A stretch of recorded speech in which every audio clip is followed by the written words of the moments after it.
পুজো শুরু হতে আর হাতে গোনা কয়েকটা দিনই বাকি। কবে কোন ঠাকুর দেখতে যাওয়া হবে তারও প্ল্যান হয়তো করে ফেলেছেন।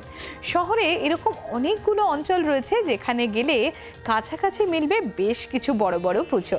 দেখে নেওয়া যাক দক্ষিণের যোধপুর পার্ক সংলগ্ন বেশ কিছু বড় পুজোর আগাম ঝলক।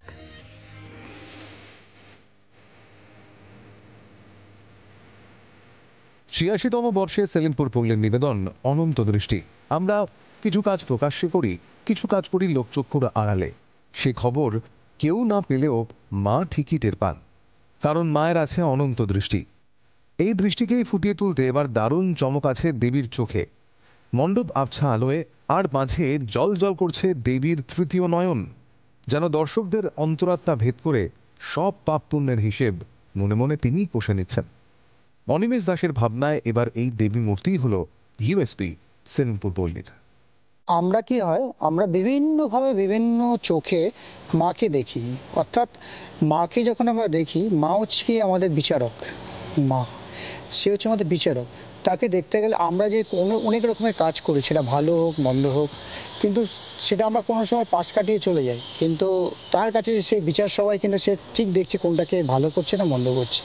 এই যে বিভিন্ন রকমের যে মা তার দৃষ্টি দেখাচ্ছে, বা আমরা যে মাকে যে দৃষ্টির চোখে দেখছি, এটাকেই বলছে অনন্ত দৃষ্টি।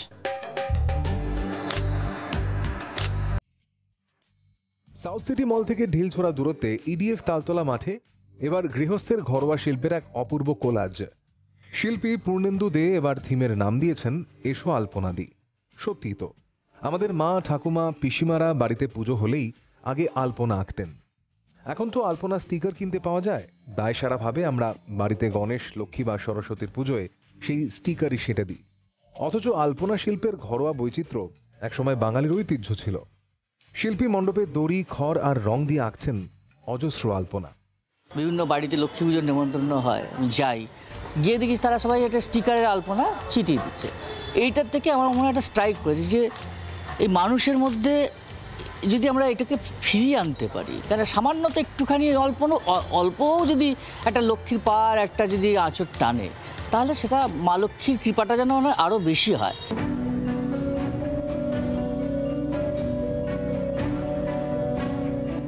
দৃষ্টিশক্তির পুনর্জন্ম, এই সামাজিক বার্তাই থাকছে যোধপুর পার্ক সর্বজনীনে।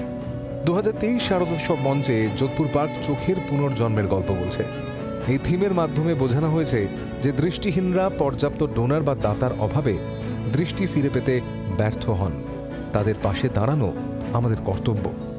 বস্ত্রদান বা বলতে পারেন রক্তদান, এই অনেক শিবির হয়, কিন্তু চক্ষুদান শিবির করলে কিছুটা হলেও ব্লাইন্ডনেসটা দূর হবে।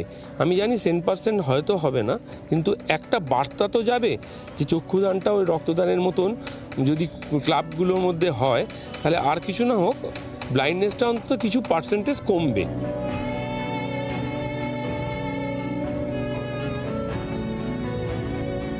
পুজোর মতো প্ল্যাটফর্মকে ব্যবহার করে মানুষের সচেতনতা আরেকটু বাড়িয়ে তোলা যায়, তাহলে হয়তো ভারতবর্ষের কোটি কোটি দৃষ্টিহীন মানুষের মধ্যে অনেকেই ফিরে পাবেন তাদের দৃষ্টি।